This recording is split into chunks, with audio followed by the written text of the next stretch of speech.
So as I mentioned, my name is Madeline Brosen. I'm the Deputy Director here at the UCLA Lewis Center for Regional Policy Studies.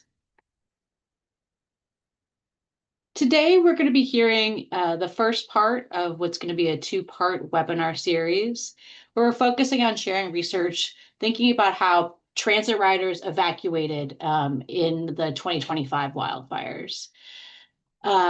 This hazard was very different than other natural hazards where maybe like in a flood or a hurricane where there's some advance notice. This was really what's called a no notice event, and figuring out how people make decisions in the moment. We really wanted to make sure that we have a sense of capturing the experiences of many different people. So you're going to hear from Sang-Ho Kim and Ryan Miller today on this work. Before we get started, we want to give a land acknowledgement that the UCLA Lewis Center for Regional Policy Studies acknowledges the Gabrielino and Tongva peoples as the traditional caretakers of Tavangar, which is the land on which the UCLA campus now sits.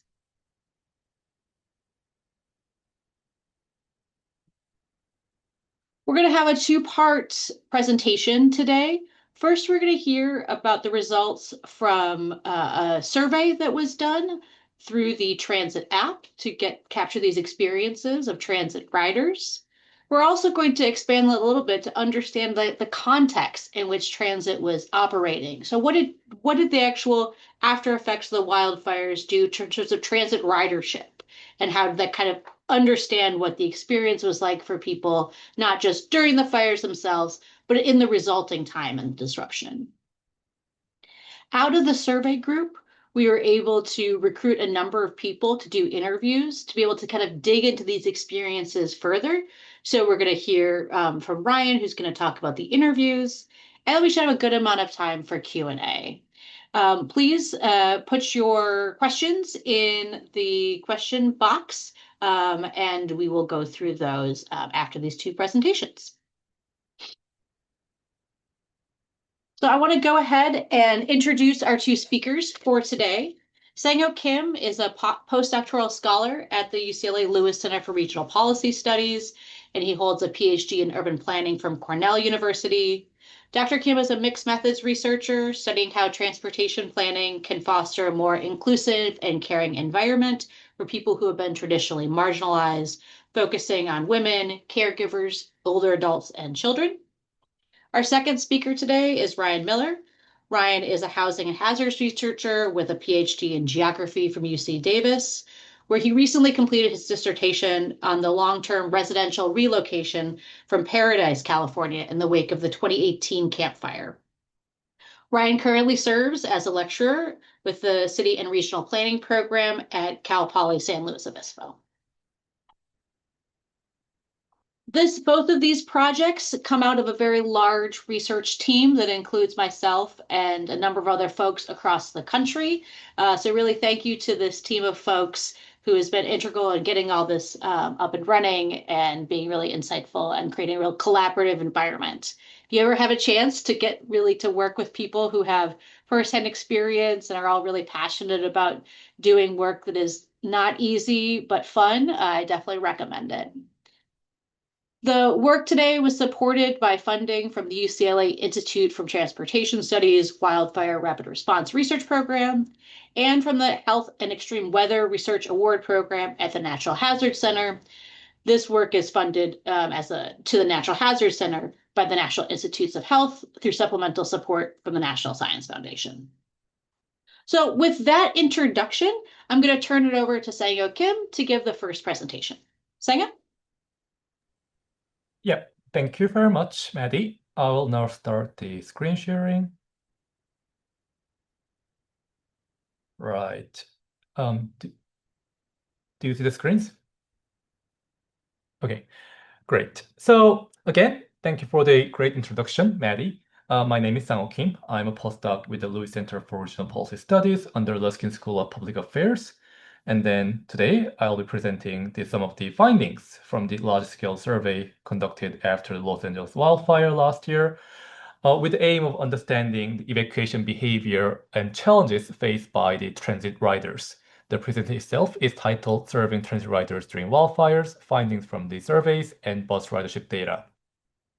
So again, the data behind this presentation comes from the survey that we decided to distribute through Transit app, which is one of the most popular transit journey planning app in the US.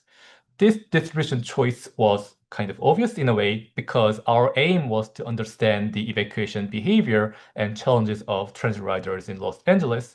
So we need to use a medium that will allow us to access these population groups. In total, we received 623 responses, of which 142 of them were actual evacuees from the Los Angeles wildfire. As Maddie mentioned, we also interviewed a number of the people, which Ryan will talk about after this presentation.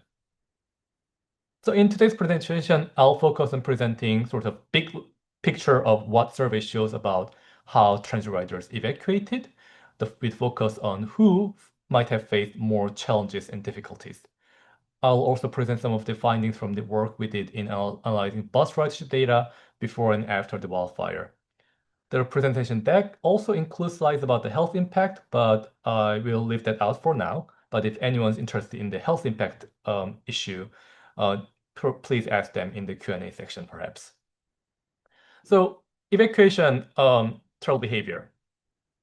First off, this map shows the home location of the evacuees uh, of those who answered the survey. Yellow and red zones represent the areas where evacuation warning or mandatory evacuation order was issued. And the blue dots are the home locations. What you'll see is that most evacuees were clustered around the areas where wildfire broke out. The Palisade and Brentwood area to the west, Sunset in the center, and Altadena Eaton to the east. However, you'll also find that there are a lot of evacuees outside of the zones. And I think this shows just how extensive the kind of symptoms of the wildfire were back then, with intense smoke, particulate matters, and debris covering much of the city, prompting many people to evacuate. Here is a brief overview of who responded to the survey.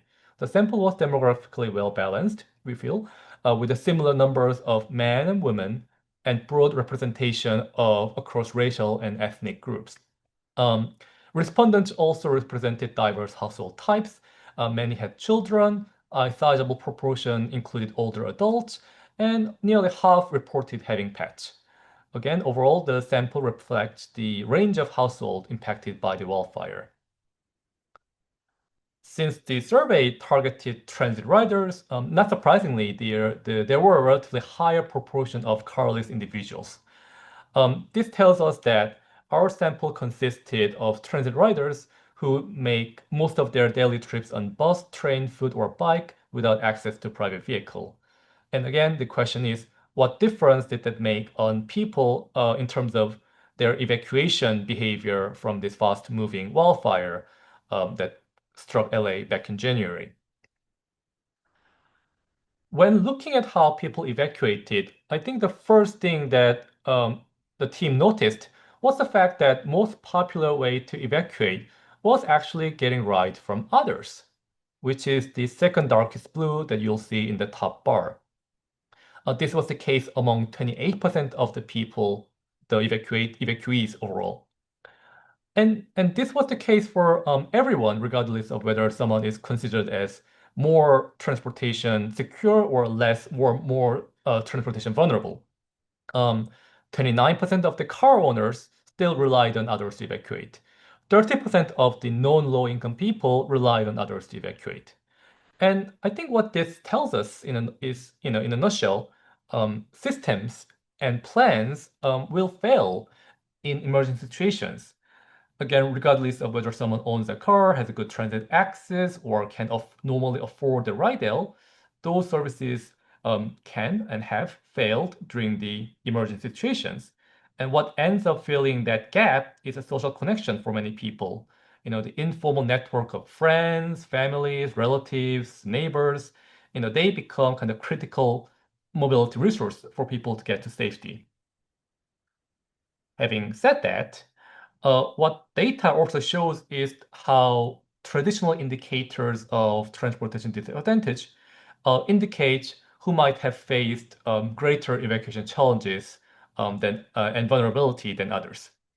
For instance, looking into the car ownership, not surprisingly, 52% of Carly's household evacuated using transit, walk, and bike, while just 27% of the car-owning households used those modes to evacuate.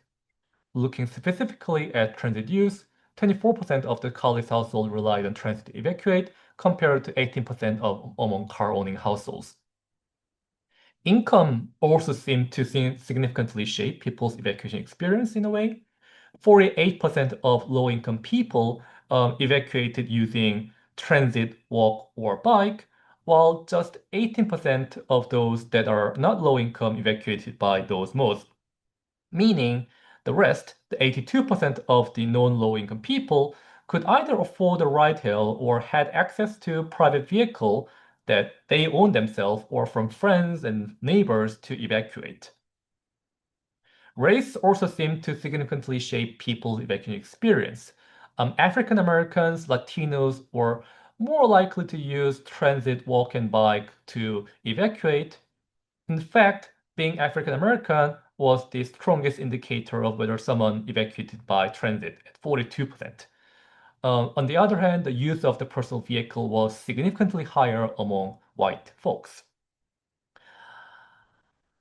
So, what might be the implication that someone had to rely on this transit, walk, and bike, compared to car, these slower modes of transportation to evacuate?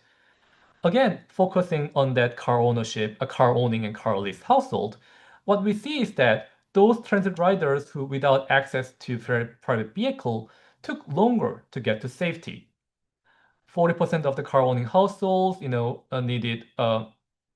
required more than 1 hour to get to safety, while 55% of the car lease household need more than 1 hour to get to safety. And if you think about it, this is not just a longer time on the road, but longer exposure to hazardous and toxic conditions involving particulate matters, smoke, debris, thus putting these people at greater health risk. In the survey, we also asked evacuees directly whether they experience any transportation related difficulties during evacuation. Overall, 38% of evacuees reported having such challenges, but the rates were not surprisingly higher among the Carly's household, and it was particularly higher for the single woman at 67%. And I think this presents a further evidence of which population subgroups were more likely or are more likely to face elevated risks during a crisis like wildfire. Yeah. We also examined potential lasting effects of wildfire on daily lives and well-being among the transit riders. Using items adapted from the Transportation Security Index, we asked whether in the period covering post-wildfire, transportation problems had caused people to reschedule an appointment, made them feel more isolated, or negatively affected their social relationships. And we found out that evacuees, regardless of the car ownership status, were significantly more likely to report these disruptions, suggesting that transportation challenges triggered by wildfire persisted broadly for transit-reliant evacuees, and how wildfire can have negative ripple effect among people's well-being. Oh, yeah, I keep forgetting the premise. Okay, so the takeaways I think from the survey results are this. During wildfires, systems and plans will fall apart. And a lot of people, again, regardless of whether they are more transportation resourced, having car or being able to afford ride hail, or they are more transportation vulnerable in normal times, they'll end up relying on others to get to safety. And this tells us an important role, essentially a social capital plays in the evacuation experience of many people. But looking kind of more detailed, those who are low income, people of color, and without access to private vehicle are more likely to evacuate relying on transit, walk, and bike, the modes that are slower than using a private vehicle. And the fact that these people rely more on this mode of transportation means that they they faced greater and longer exposure to hazardous conditions created by the wildfire while evacuating with potential long-term health impact. With that, now I'll switch the gears to talk a little bit about the companion analysis that we looked at in terms of the bus ridership um, in the LA area. I want to acknowledge that the most of this work on bus ridership was done by Dr. Matt Palm at UNC Chapel Hill, who is also a PI for this study. Now, despite how frequent and widespread wildfire event seems across the country, there is in fact very limited work on how wildfires affect transit ridership at metropolitan level. One of the rare studies was conducted in DC area, which found out that during wildfire, active travelers on foot or bike were likely to switch to using subway to avoid air pollution exposure. But such finding from the DC may not translate so well to Los Angeles, mainly because the wildfire of Los Angeles were far more severe, acute, covered wider geography and people. There are also differences in how public services kind of responded, namely the fact that LA Metro offered a fare suspension for the almost entire month of January, as well as the more widespread school closures. So we decided to conduct our own analysis for LA using LA Metro's automated passenger count. We pulled the average boardings by census block group for the weekdays, which include information about boardings by hour, route, stop, and service day. Again, the purpose was to see geographic patterns of ridership fluctuation in January of 2025, the month the wildfire broke out, as well as comparing January boarding against the normal time, which we defined as the November of 2024, to again to see what factors might explain these patterns or fluctuations of ridership, bus ridership. So again, basically there were two regression models with January average weekday ridership and changes in ridership between November 2024 and January 2025 as dependent variables. The range of controls were used for the model. We brought some controls factors from ACS as well as the GTFS, which is the transit data, harmonized transit data set we use in the country. We also include information about the key destinations, such as the FEMA shelters, the schools that got closed, and so on. So firstly, the January ridership. So in the 2-week period covering wildfire in January, the model showed that the variables that were positively correlated with the bus ridership for a given census block group was number of the carless household, retail job density, and Hispanic population. Overall population density and train supply mattered as well. And interestingly, the presence of the FEMA field center in the block group was positively correlated with the ridership as well. The variables negatively correlated with the bus ridership for a given census block group was the maximum particulate matter 2.5 level, number of office jobs, and whether the area fell into either voluntary or mandatory evacuation zones. Household income and distance to these zones also showed a statistically significant but relatively smaller impact. Now I'll show some of the maps which shows the comparison in the ridership between November 2024 and January 2025. Again, the purpose of doing this comparison is to show kind of the magnitude of the impact wildfire had on the bus ridership. This first map shows the kind of the western part of the Los Angeles, comparing again the bus ridership between November 2024 and January 2025. You'll see that the areas close to the Palisade, Brentwood, as well as the Sunset saw a deep red, meaning a high fall in the bus ridership. In fact, most of the LA saw a big fall in the bus ridership, but those areas near the wildfires saw the bigger falls. And the same goes for the eastern part of LA, you'll see here, where we see a dark red zones around Altadena, Eaton, and the Sunset, amongst broader fall in the bus ridership across the region.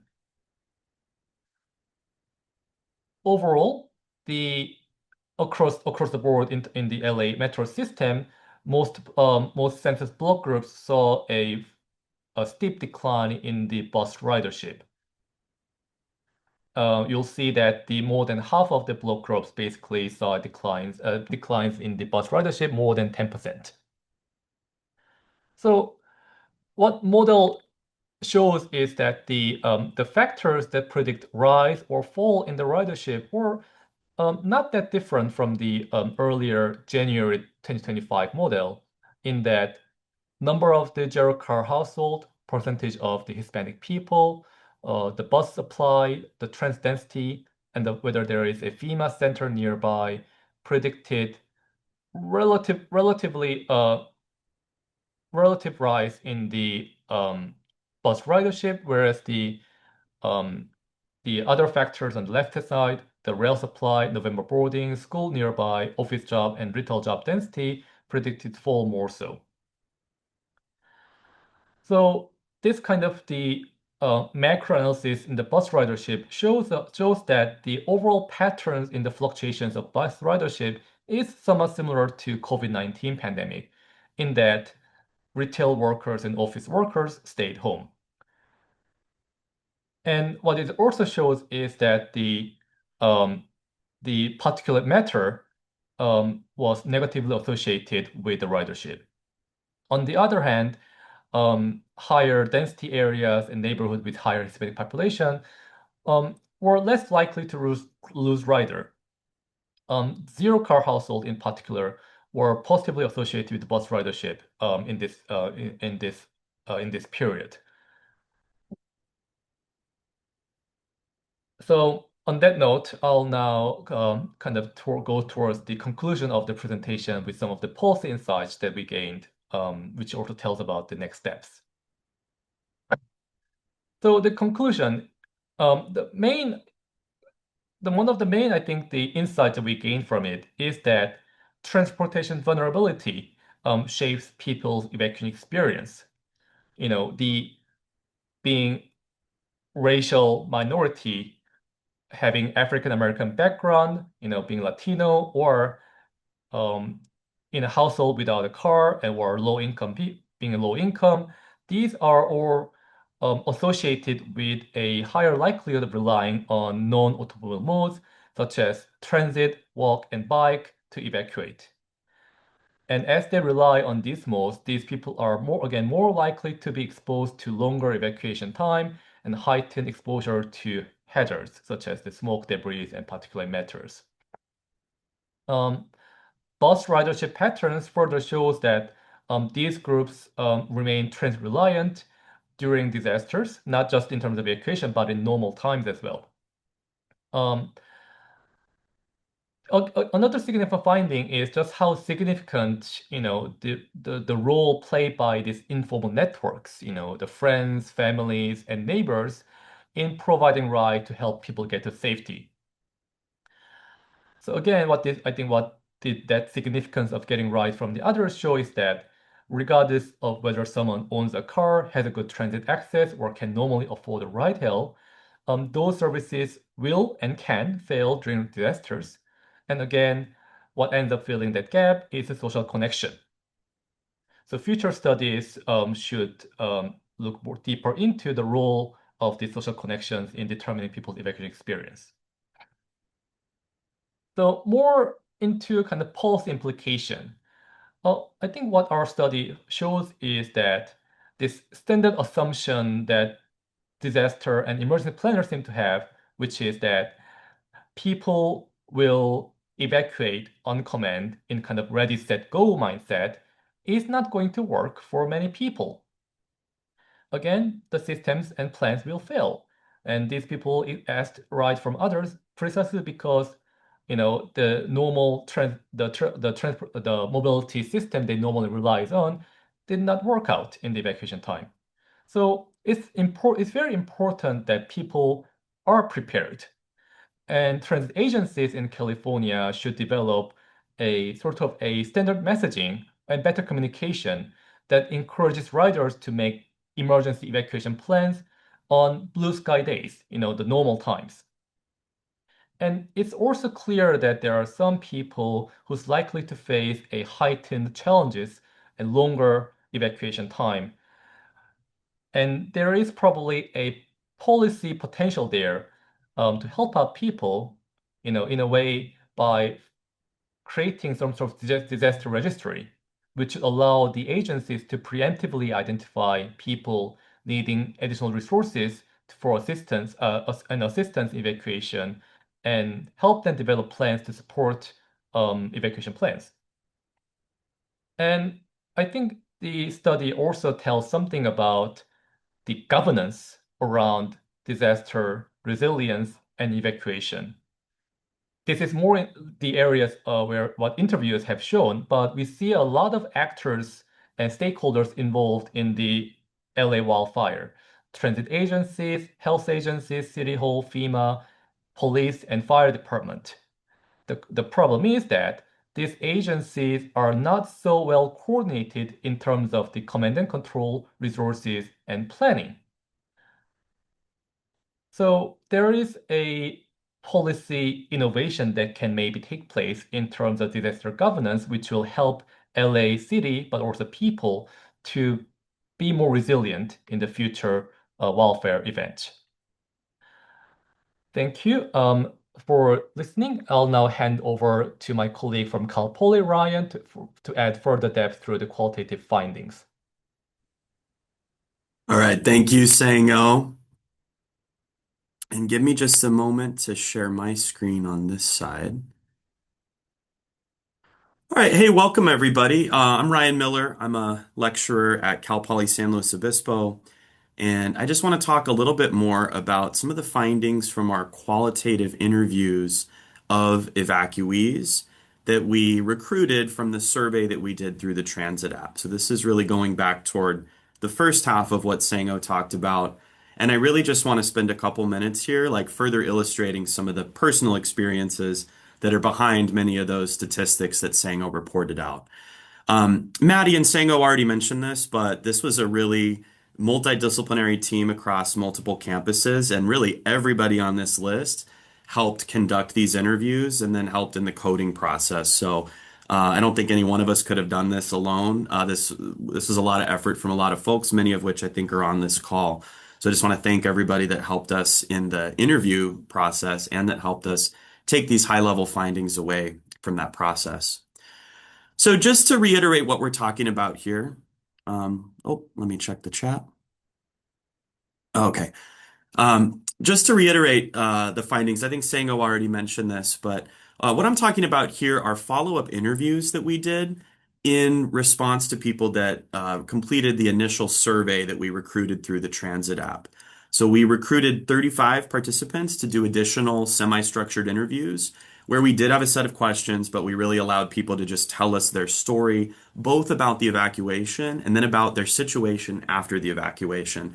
How were they getting around? Where were they living? Many people were displaced for a long time, even if their housing wasn't destroyed in the fire. A lot of people were kind of long-term displaced in the weeks after the fire.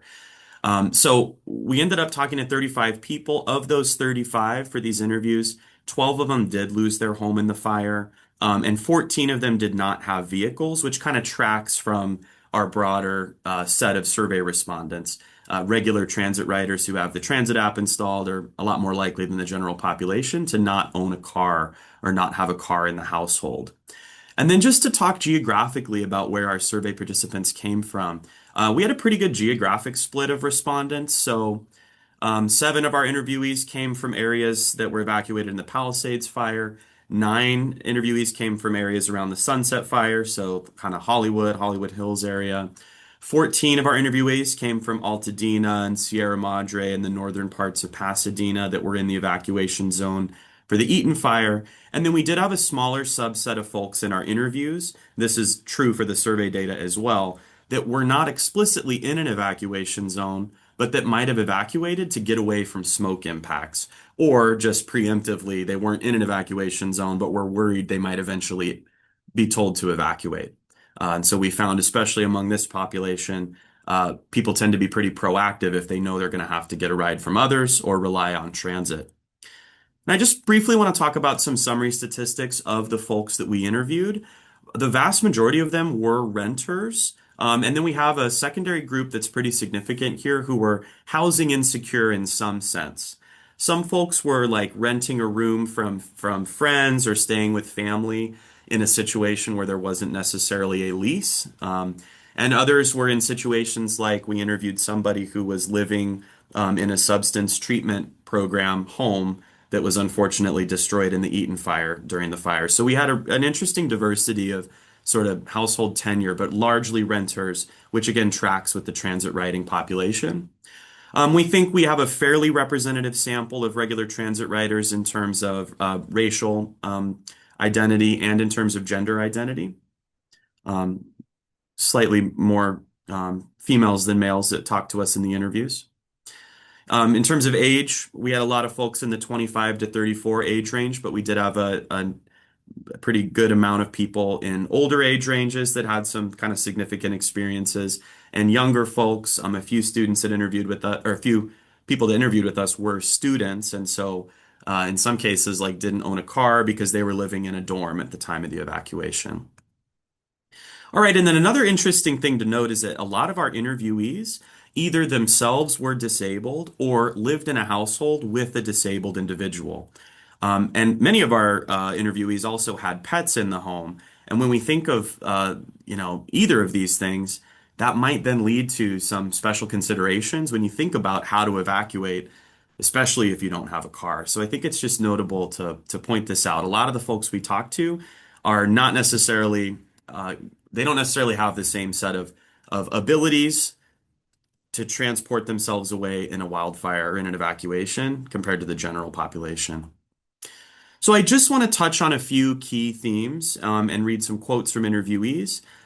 Just the themes that rose to the top here were people talking about how difficult and stressful it was and the burdens that they face not having a car and being in a no notice evacuation. A lot of people told us about the smoke effects and what it felt like either during the evacuation process or to be a transit rider after the fires in that period of heavy smoke. We also asked people specifically about their experiences with public transportation, either during or shortly after the fire. And then we asked people about their long-term risk perceptions, like how safe did they feel? Where were they thinking about, moving after the fire? For people that had lost their homes, even, we got a good sense of folks' willingness to maybe think about going back into Palisades or Altadena, or people that thought about going elsewhere. So again, just to summarize some of these, a lot of people told us about the frustrations of just experiencing that evacuation without a car. We heard from a resident, this was an elderly woman in Sierra Madre who was evacuated from the Eaton fire, who was herself disabled and really couldn't walk and was talking about calling 911, but there not being anybody to respond to try to pick her up. So there's actually a quote from her in a subsequent slide, because this is a woman who really was not able to walk, but that sort of forced herself to in heavy smoke to try to get to some point of safety, and ultimately was, I think, picked up by a police officer pretty far from her neighborhood. She was able to find a ride. But this is a pretty common experience for folks that were disabled of trying to ask for help and that help not being available during the moment of the evacuation.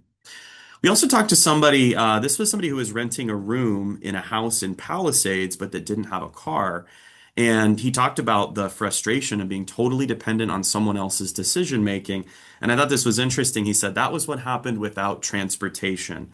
In his definition, transportation seems to equal having a car. This was somebody who had to convince a neighbor to evacuate and brought his backpack into a neighbor's car and lost the home. So the only thing he had is what he put in his backpack. He felt kind of too much pressure to ask the neighbor to load up a bunch of his stuff, so he just brought his backpack.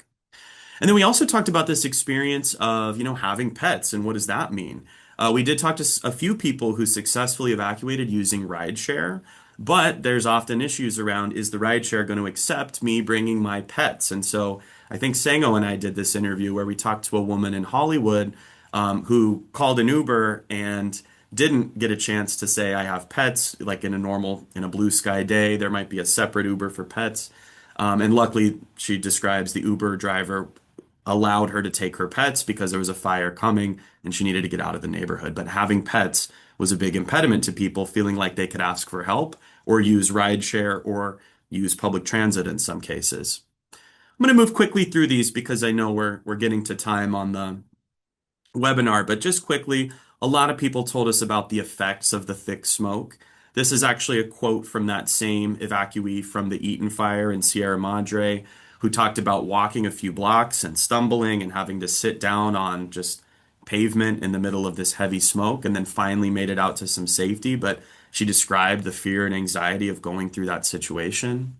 We talked to somebody who actually, in the couple days after the fire, just felt like they couldn't be healthy in the thick smoke. So they ended up kind of fleeing LA, taking a flight. This was somebody who didn't have a car, but was in the Brentwood area who evacuated from the Palisades fire. And we talked about people who, mentioned that it was like COVID in reverse, where you're putting on a mask to go outside, and then when you get inside, you're breathing a sigh of relief when you take that mask off. But we heard from a lot of people just how much smoke was accumulating on their masks, particularly transit riders or folks who don't have a car who were spending more time outside to accomplish their transportation needs. We also asked people specifically about their experiences on LA Metro or some of the other transit providers in the region. One thing that did come up a lot was from the subset of folks that were displaced. They were very thankful to have received free transit passes as one of those emergency services. This is a resident that actually, when we interviewed her, was living in a Red Cross shelter in Santa Monica, and she had also lost the room she was renting in Palisades. And one of the things she was thankful for was getting a 90-day free pass to be able to ride the Santa Monica bus and to ride LA Metro and to ride the E-Line trains. She said it was incredibly helpful to have those resources. And we also talked to some regular transit riders who were pretty frustrated dealing with the service changes that resulted from the fire. You sort of saw this in Sango's maps that showed the changes in ridership, but many metro routes were truncated during this time, but without those changes necessarily communicated effectively through apps. And so we heard this quite a few times that there were unexpected changes to routes that didn't make it to folks through the transit app or through however they were getting their transit information. And then the last theme I want to touch on here, and then we're going to open it up for questions, is we also ask people about their kind of long-term thinking, like what would you do if you're faced with an evacuation again? We heard some really interesting responses to this question. This was a resident who was visually impaired and so didn't have a driver's license, didn't own a car. And she talked about that she thought about calling friends to ask to pick her up. She was in the evacuation zone from the Sunset Fire, but she didn't feel like she could ask her friend. And she didn't know if she would be able to do that in a future evacuation because it seems like, in her words, a really scary and awful thing to ask. So this sense that you're going to be a burden on somebody else became a huge impediment to asking for help. This interviewee mentioned, I wish there had been some third evacuation zone. So beyond just evacuation order, evacuation warning, she kind of said, I wish there was some third zone beyond the evacuation warning that was like, if you're going to need extra help, now is the time to call a friend just on the off chance that your neighborhood ends up being threatened. We also heard from a few people that that their opinion of the neighborhood that they lived in has kind of changed as a result of the fire. This was actually the same woman who we interviewed from a Red Cross shelter who was kind of lamenting that she moved to Palisades. She had lived in Santa Monica prior to moving up into the hills, and she said Palisades were not a place I thought I wanted to live permanently because they only have these three access roads. I don't want to live in the Palisades. I want to live in Santa Monica where I have places to go in all directions. So she's really making a comment there about the urban form and being able to have multiple paths, even on foot, when an evacuation happens. We also heard from somebody else, I didn't put this quote in here, that the first thing he did when he got back on his feet was buy a car. And this was somebody who was a regular transit rider prior to the fire. So I want to just completely agree with the conclusions and takeaways that Sango offered. And just add on another one. I mean, we're in a policy environment for a lot of good reasons, I think, where we're promoting and state legislation has enabled building denser developments with no parking requirements because of AB 2097 around high capacity transit. And I think those are really good policy changes. But we also have a lot of areas around LA that are now going to be able to build with no parking and much denser that are also in these wildland urban interface areas, particularly the kinds of places that were threatened by the Sunset Fire and areas around A-line stops. So we really need to think critically, especially if we're building more densely and we're kind of promoting all the good things that come with transit ridership and promoting the idea that you don't need your car in these areas. We also want to think about what happens in an evacuation and having a plan in place. So with that, I think we're a little bit over time, so I'm going to hand it back over to Maddie, and we're going to open it up for questions. Thanks, everybody. Great. Thank you so much, Ryan and Sango. I know there was a lot of information, so I just want to kind of summarize a couple of things and we'll get started on a good discussion about this work. And for anyone that's joining on the webinar, please make sure to throw your questions into the Q&A function. So, just to kind of summarize a little bit what have we heard was that the need to really make sure we're capturing the experiences of people who rely on transit, that while a number of people were able to rely on transit, it was kind of a larger group of people that just had to rely on other people. Um, and that also the health effects weren't just from, the fire itself, but really when we have these events, there's so much smoke in the air. And we think about transit riders in terms of vulnerability of will they have service, but also just the vulnerability of being someone that travels by a mode where you're walking to things, where you're waiting for time for things outside. And then kind of connecting to the second part of Sango's presentation, looking at bus ridership, thinking about how transit routes after these disasters need to make sure that they're taking into account that you can still reach essential destinations for people that have experienced this, whether it's shelters or resource centers, things of that nature. And it's definitely difficult. I mean, we were able to convene some practitioners last summer to kind of share some of the early results. And one thing they shared was, yes, there was a kind of a change in the schedule, especially in the areas that were affected by the fires. The agency wants to make sure their operators are in safe places. And so figuring out how to actually truncate routes in places where no one is there, people have evacuated, but maybe there's actually some type of resource center. So needing to really kind of balance how we think about this. So I just want to ask Ryan and Sango, one kind of question to start us off was, what really surprised you about doing this work? What was something that you didn't expect to hear or see that came through in this research? Yeah, I might start with that one. I think it was really eye-opening for me to learn about the diversity of experiences geographically. And I'll admit I'm somebody that when I think about like the Palisades fire versus the Eaton fire, my initial thought is like, oh, it's the Palisades. Everybody has a car or multiple cars. It's overall a pretty wealthy neighborhood. But one thing that was surprising to me was to learn just about the diversity of resources, but also the diversity of different abilities or owning a car, even in these neighborhoods that we might assume in disaster planning have all the resources they need access to. Even there, we're going to have folks that are going to be reliant on their neighbors or on transit. And I think that was a good thing for me to learn to not use that sort of neighborhood level demographics to make this assumption about all the folks that are in that neighborhood. Yeah, I'll just, Ryan already mentioned, but follow on that by saying just how much people relied on the others, again, neighbors, friends, and families to evacuate. Even if that you're someone who can normally afford a ride hail or owns a vehicle yourself, why? And, why do you choose to, get rides from others to evacuate? And that tells us something about just how much the confusion, how much of a fast-moving wildfire posed a danger to people in those periods, and that people really had to make snap decisions back then. Yeah, and I think speaking for myself, there there were a lot of people that, did rely on others, which I think expected. What was surprising was how many people assumed they could rely on other people and were kind of really disappointed in the moment. So, when and with understanding and the huge chaos, the caveat, this was a very chaotic moment, right? But we definitely heard in some of the interviews, people that like lived with roommates. Some people had really great experiences where all the roommates had a discussion of, okay, we're going to leave together and we're going to go.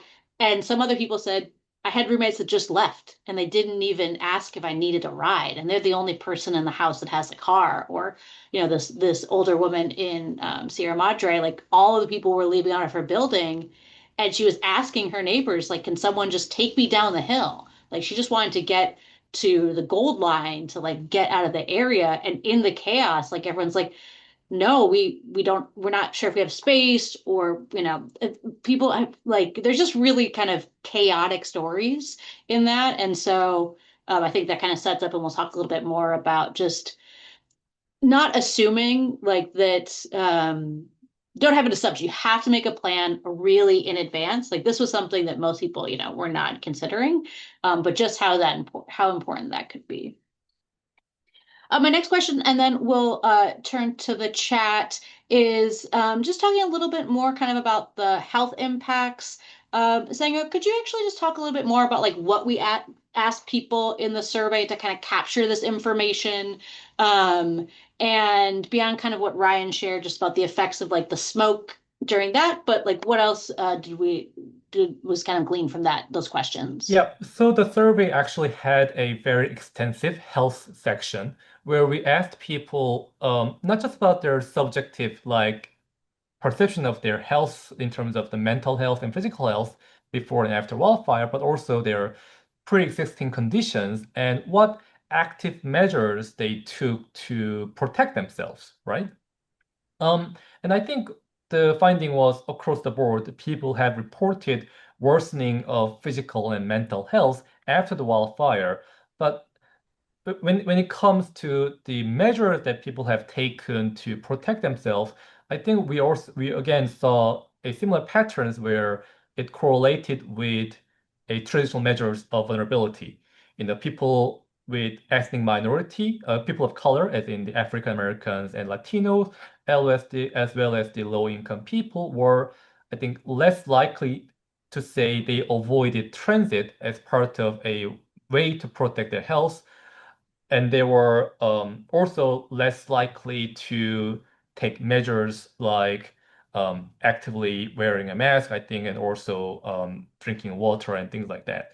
So yeah, I think that was the gist of it. That again, how the groups traditionally known to be more socially vulnerable were also more limited in the actions they could have taken to protect their health in during the wildfire, but also period after that. Yeah, I'll just leave it at that. Yeah, and I think the thing was like we had, just adding on to that, we had questions about like, did you go, we thought people might, go to the emergency or the doctor, and that actually wasn't as common. But people did say that, they had challenges, they had to change kind of how they were doing things. So just like to make sure to not just assume that like these types of events or effects are going to show up in like hospital visits, although I think there has been some other work that did show that, but there's just a lot of like people not feeling well that kind of came up. So I want to turn to one of the questions that's from the audience. Ray asks, are there recommendations on evacuation transit plans that the cities that were affected this can provide, such about emergency buses that can pick people up or drop them off at evacuation sites? Or are there kind of coordination between local governments and transit agencies? I can try to lean on that a little bit. So in the convening of the practitioners and experts that we did in the August of last year, I think Maddie briefly mentioned that.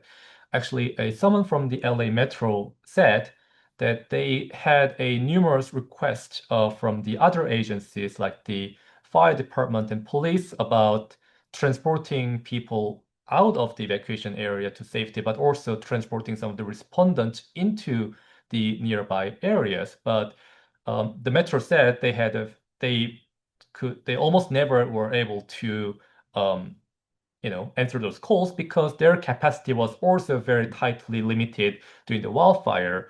And the fact that if they ever reroute one of these buses to, transport respondent, for instance, that would mean that someone else would not get into the bus when they need to. So I think stories like that, I think, is what I was trying to get at when I mentioned the word disaster governance, that there is definitely a room for improvement in terms of sharing and harmonizing command and control, but also this different type of transportation resources like the buses and emergency vehicles between these agencies, which all have a collective role to play in protecting people's livelihood in the disaster times like that. Ryan, anything you wanted to add to that? Yeah, this is something that, like Sangok said, it came up and Metro talked about the limitations of having like special evacuation buses. But I know it's come up in other contexts as well. And I'm going to forget the exact citation, but I know our colleague Tara Goddard has studied this as well in terms of how that played out in, say, South Lake Tahoe during the Caldor fire, where I think emergency buses were brought in to help get people that didn't have cars out of the Tahoe Basin. So I know there's examples where it's has sort of worked before, but my understanding of like Tara's research is it happened in the moment. There wasn't a plan for it, but people came together and made it happen. Yeah, I just put, if you're interested in that work from South Lake Tahoe, I just put a link to that in the chat. So another one of our audience members has a great kind of big question, which I think this work speaks to, which is, are there gaps that this work helped to identify in terms of insufficient planning to provide evacuation alternatives? Or, so is it that there's not plans, or insufficient, or is it that there's kind of not, there's a lack of communication about plans or execution plans of plans that could kind of close the gaps in people's experiences.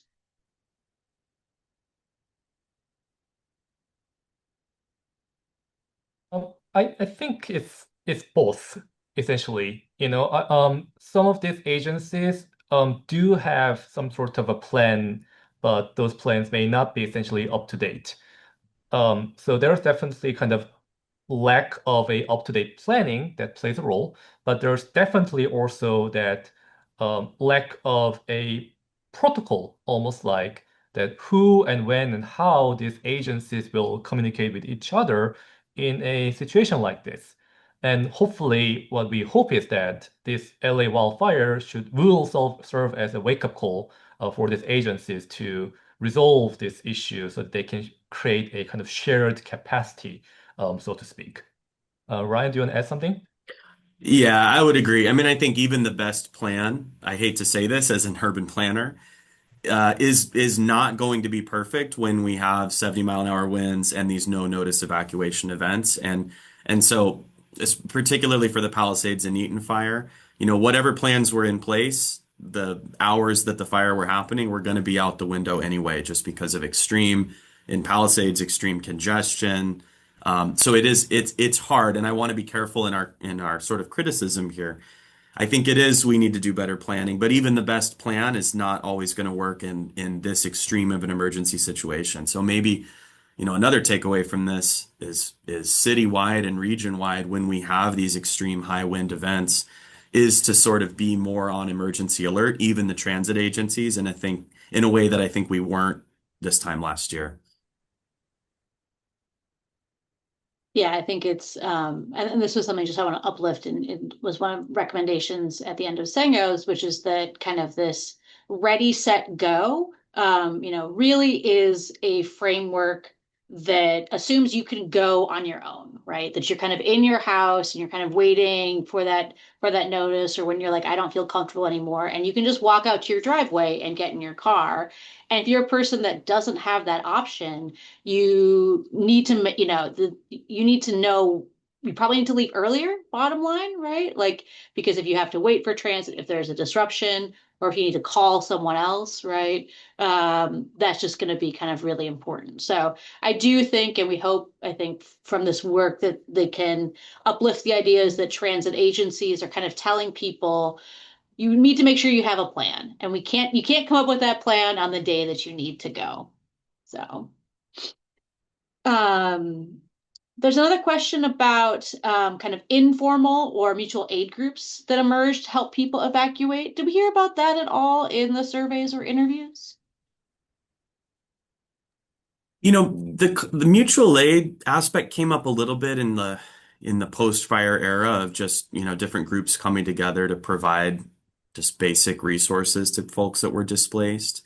I didn't hear it come up in the context of evacuation, like the evacuations themselves. And I think our last question that we'll have, and then we'll wrap up and make sure everyone knows about our next event is just kind of a basic scene setting in terms of the disruptions after. So Lauren asked, do you know how long bus lines and transit continue to operate in the evacuation zones during the fire? And just wondering kind of how long people had this as an option. So my sense from the interviews, and Sango's going to have the ridership numbers more at hand, but from what we saw from the interviews, I think really it was only folks that were affected by the Sunset Fire that even really had transit as an option because it was I mean, the evacuation zones extended pretty far down into Hollywood, into like transit-rich areas where the Red Line was still operating, most metro routes were still operating. So there were some folks who evacuated on transit from the Sunset Fire. Much less so. In fact, I don't think we interviewed a single person. There might have been a couple in the survey from Palisades and Eaton. Already these are places much less served by transit, but as soon as the fire happened, especially in Palisades, it was a complete congestion, chaos, and Metro was not running up routes into Palisades. So it really wasn't an option for a lot of the people that we talked to. And Sango might have the ridership Yeah, number more. no, I don't have the ridership number per se, and I broadly agree with what Ryan said. And I'll just again just highlight just how much of a chaos, there was and during the wildfire, and that these decisions about up to which street this bus line will go to, whether this bus line will run at all, or not just depended on kind of top level decisions coming down from LA Metro Control Center, but we also heard that some of the bus riders, while driving the bus, decided that, oh, it's too dangerous to go to that area. It seems like I'll have to, you know, telling everyone you have to get off here. I'm not going into beyond Santa Monica Boulevard, for instance. I think one of the persons said that. So, yeah, so we don't exactly have like accurate information like by route or things like that, but this was definitely a unstable, you know. Yeah, and there's definitely a lot of, just want to kind of uplift and give credit to bus operators who were working during this time. There are some incredibly harrowing videos about bus riders from a lot of the smaller agencies, Santa Monica Big Blue Bus, that did have a route where they, were essentially turning around like to try to get people out, and people are flagging they're flagging the bus down, and just really harrowing and heroic jobs. Also that, during these emergency operation centers, there was a lot of not mutual aid, but kind of assistance from other operations. So, for example, City of Pasadena does have I think it's actually is City of Pasadena or Foothill Transit. They don't run a lot of lines like into the evening, but the operators were willing to actually, since they had all their buses just at a yard, they actually called some of their operators, and those operators went and like were evacuating people from nursing homes, like taking entire beds onto the buses and just doing extraordinary measures. So as much as we can sit and say transit can be better, can help support people more, we do just want to acknowledge what amazing job transit agencies and operators in particular did during this very chaotic time. So to wrap up, thank you so much to everyone that's joined us today. There is a policy brief about the survey findings that is available online now. We will have a longer report, which also includes some of the qualitative findings that Ryan showed. It has a lot on the health effects as well. It's going to be available in the next week or two from the Natural Hazards Center. And then next week, at the same time at 12:30 p.m. Pacific time on Thursday, we're going to have the second part in this series, which is about lessons learned from community hardening efforts in Solano Canyon, which is a community that did not experience damage from these fires, but really is at risk. And so we're going to hear from Minji Kim about her studio work and what are some of the lessons learned there. So thank you all very much for joining us. Please continue to stay engaged. And if you have anyone else that would benefit from hearing about this, very shortly in the coming weeks, we'll have the recording of this webinar available on our YouTube channel. Thank you very much. Thanks so much, everybody. Thank you, everyone.